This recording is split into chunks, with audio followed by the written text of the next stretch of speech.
حضرت سوال یہ ہے کہ ہندوستان کی کئی مسجدوں میں امام جب فرض نماز پڑھ کے سلام پھیرتا ہے اور کئی مقتدی اس میں ایسے ہوتے ہیں جو نماز میں 1 رکعت یا 2 رکعت نکلنے کے بعد شامل ہوئے، تو ان کی فرض نماز ابھی تکمیل پہ ہے، وہ کمپلیٹ کر رہے ہیں، مگر کچھ سفیر مساجد کے کھڑے ہو جاتے ہیں اور وہ زور زور سے اعلان کرنے لگتے ہیں اپنی ضروریات. تو اس کی کیا ہے حکمت ہے؟ مطلب کسی نماز کے اندر اس سے مغالطہ پیدا ہوتا ہے، اس سے کنفیوژن پیدا ہوتا ہے، کوئی فرض نماز پڑھ رہا ہے اور اعلانات شروع ہو جاتے ہیں، تو کیا علماء اس کے حق میں کیا کہتے ہیں کہ فرض نماز کے بیچ میں کیا کوئی ڈسٹربنس کرنا جائز ہے یا نہیں؟ نحمدہ ونصلی علی رسولہ الکریم، اما بعد. دیکھیے ڈسٹربنس کرنا جائز ہے یا نہیں. اگر کوئی ڈسٹربنس کر رہا ہے اپنے کسی خاص مقصد کے لیے تو یہ تو گناہ کا کام ہے. ڈسٹربنس آپ نمازی کی یا عبادت میں خلل اگر پیدا کرنا آپ کا مقصد ہے تو یہ جائز نہیں ہے. البتہ یہاں تفصیل طلب معاملہ ہے. یہ اس کو اس طریقے سے نہ سمجھیں یا اس طریقے سے اس سوال کو نہ سمجھنے کی کوشش کریں جیسے کہ آپ اس کو دیکھ رہے ہیں.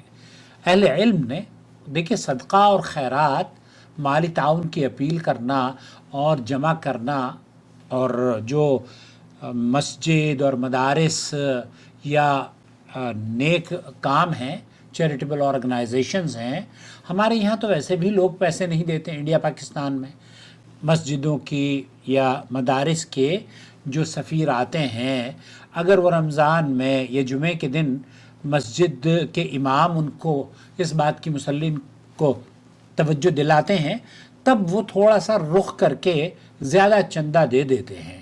ایسی صورت میں ہمیں یہ سوچنا چاہیے، کیونکہ یہ وما تقدموا لانفسکم من خیر تجدوہ عند اللہ، یہ بڑی عظیم بات ہے کہ جس چیز کو آپ رب کے لیے خرچ کر رہے ہیں چندے کے طور پر، وہ اللہ کے یہاں آپ اپنے نامہ اعمال میں پائیں گے. اللہ کی جنت کے حصول کا وہ سبب بنے گا. نبی کریم صلی اللہ علیہ وسلم کی متعدد احادیث میں اللہ کے رسول صلی اللہ علیہ وسلم نے بھی خود چندے کی اپیل کی بھی ہے، اور صحابہ نے بھر بھر کے چندے دیے بھی ہیں، اور صدقہ جو جہنم کی آگ ہے اس کو بجھاتا بھی ہے، اس میں تو کوئی دو رائے نہیں ہے. لیکن جہاں تک بات آپ کر رہے ہیں کہ علماء کا کیا موقف ہے، سماحت الشیخ عبدالعزیز بن باز سے پوچھا گیا، انہوں نے یہ کہا کہ اگر چندہ جمع کرتے وقت آپ لوگوں کو ڈسٹربنس کر رہے ہیں تو اس سے اگر بچا جا سکتا ہے تو بچنا افضل ہے. کیوں؟ کیونکہ جب آدمی چندے کی اپیل کرتا ہے تو ایسی صورت میں بعض مرتبہ تو ہمارے یہاں ایک آدمی صندوق لے کے گزرتا ہے. شیخ بن باز سے کیا پوچھا جا رہا ہے؟ جمعے کے دن اور دوسری نمازوں میں چندے کے لیے اپیل کی جاتی ہے اور ایک صندوق لے کر سامنے سے گزرا جاتا ہے. ایسی صورت میں ڈسٹربنس تو ہوتی ہے. هذا العمل علما بأن بعض المصلين يجد شيئا من الحرج. میں بہت سارے مسلمان ایسے ہوتے ہیں نماز پڑھنے والے، جیسے آپ نے فرمایا، کہ وہ اس کو تنگی محسوس کرتے ہیں، ڈسٹربنس محسوس کرتے ہیں. جیسے میں نے اس سوال کے آغاز میں یہ کہا تھا کہ اس زاویے سے اس کو نہ دیکھیں تو یہ بہتر ہے. شیخ ابن باز بھی یہ کہہ رہے ہیں کہ یہ اصل میں هذا فيه نظر لأن هذا معناه سواء. یہ وہ جو مصلی ہیں، وہ جو نماز پڑھنے کے لیے مسجد میں آئے ہیں، انہیں اگر کسی طرح کی ڈسٹربنس نہیں ہو رہی ہے اور آپ اپنا کام بہت ہی حسن خوبی سے انجام دے رہے ہیں، اور یہ مساجد اور مدارس یہ اسلام کے قلعے ہیں انڈیا میں، ہندوستان میں، اگر ہم ان کو چندہ نہیں دیں گے، شیخ ابن باز یہ کہتے ہیں کہ ایسے مساجد اور ایسے جو مدارس ہیں جہاں کے اسلام کی نشر و اشاعت کی جاتی ہے، وہاں تو چندہ شیخ ابن باز تو اس بات کے قائل ہیں کہ آپ اپنا سود کا مال بھی ایسی مد میں دے سکتے ہیں ان مدارس کو اور ان مساجد کے لیے بہت سارے اہل علم ہیں جو یہ کہتے ہیں کہ نہیں، سود کی رقم نہیں دینی چاہیے. بہرحال یہ ایک موقف ہے. تو میں یہاں اس بات کو ظاہر کرنا چاہتا ہوں کہ چندہ دینا مساجد کے لیے، چندے کی اپیل کرنا مساجد کے لیے یہ کوئی عیب نہیں ہے، اور اس میں ہمیں تھوڑا سا وسیع النظر ہونا چاہیے. ہمیں تھوڑا سا مساجد کے اوپر اہتمام کرتے ہوئے، کیونکہ یہ وہی اگر یہ چندے نہیں جمع ہوں گے تو حضرت آنے والے دنوں میں مساجد کی جو مینٹیننس ہے وہ کہاں سے جمع کرے گی؟ یہ کمیٹی کہاں سے پیسے لے کر آئے گی؟ اب آپ یہ کہتے ہیں کہ مسجد میں چندہ نہیں ہونا چاہیے، حالانکہ جب عبادت آپ کر رہے ہیں، اگر کوئی آدمی بچ جاتا ہے اور آپ کی عبادت کے لیے وہ خاموشی سے ایک چندہ یا ایک صندوق رکھ کر اس پہ لکھ دیتا ہے تو، لیکن ایسے ہوتا نہیں، ایسا ہوتا نہیں.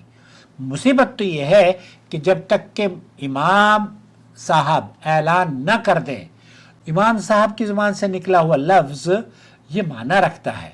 اور کسی کو، میں بھی جب مسجد میں جاتا ہوں، جب امام صاحب کہتے ہیں کہ جناب یہ فلانے مدرسے سے آئے ہیں، تو میرے دل میں بھی جذبہ پیدا ہوتا ہے کہ ایک سنجیدہ آدمی جو ہمارا امام ہے وہ اس سفیر کی بڑائی یا سفیر کے بارے میں اچھے الفاظ یا اس ادارے کے بارے میں اچھے الفاظ کہہ رہا ہے، تو اس کو چندہ دینے کو ہمارا بھی دل کرتا ہے، اور ہم دل و جان سے چندہ دیتے ہیں. مطلب اگر کہیں 100 روپے دینے ہوتے ہیں تو ہم کوشش کرتے ہیں کہ 1000 روپے دے دیں. ہمارے ہاں تو بہت چندوں کی ایسی صورتحال ہے مسجد اور مدارس میں کہ ایک ایک نیا پیسہ بہت حساب کتاب سے نکالا جاتا ہے. تو شیخ بن باز یہ فرما رہے ہیں کہ اس میں تو کوئی حرج نہیں ہے، لیکن اگر کسی کو ڈسٹربنس لگتی ہو تو پھر اس ڈسٹربنس سے اگر بچایا جا سکے مصلی کو تو یہ اب بہتر عمل ہے. لیکن دوسری جانب چندہ اگر ہم نہیں کریں گے تو یہ مصلی نماز کہاں پڑھیں گے؟ پنکھا خراب ہو گیا، اے سی خراب ہو گیا، صفیں پھٹ گئیں، صاف صفائی کرنے والے امام کی تنخواہ، مؤذن کی تنخواہ نہیں ہے، امام کی تنخواہ نہیں ہے، اور پانی کا بل نہیں بھرا گیا، بجلی کا بل نہیں بھرا گیا. تو یہ چندوں ہی سے تو بجلی کے بل اور پانی کے بل بھرے جاتے ہیں. تو آپ یا تو کوئی ایسا سسٹم ہو، وقف بورڈ کے تحت کوئی مسجد ہو کہ ہاں بھائی ہمیں چندے کی ضرورت نہیں ہے، تب تو آپ کہہ دیجئے کہ بھائی آپ کو تو مال مل رہا ہے. یا آپ اگر دے رہے ہیں پیسے بغیر کسی اس کے کہ بھئی جناب نہیں، چلیے میں آپ کو ہر مہینے مؤذن کی تنخواہ دیتا ہوں، ایسے تو کوئی نہیں دیتا، لیکن مین میخ نکالنے کے لیے ہر آدمی اس میں بیٹھا رہتا ہے. تو مین میخ مت نکالیں. میرا ماننا یہ ہے کہ مساجد کے ساتھ اور ان مدارس کے ساتھ بہت خاص سلوک ہونا چاہیے، بہت کشادہ دلی کا مظاہرہ آپ کو کرنا چاہیے، تاکہ یہ مدارس یہ اسلام کے قلعے ہیں. شیخ ابن باز نے فرمایا، اور خاص طور پر انڈیا میں جہاں پر ہندوؤں کا راج ہو، انڈیا وہ تو آپ کا ایک اشارے کا انتظار ہے. آپ ان کو بس اشارہ کریں، وہ آ کے تالا لگا کے چلے جائیں گے. تو یہ فضا نہ بننے دیں.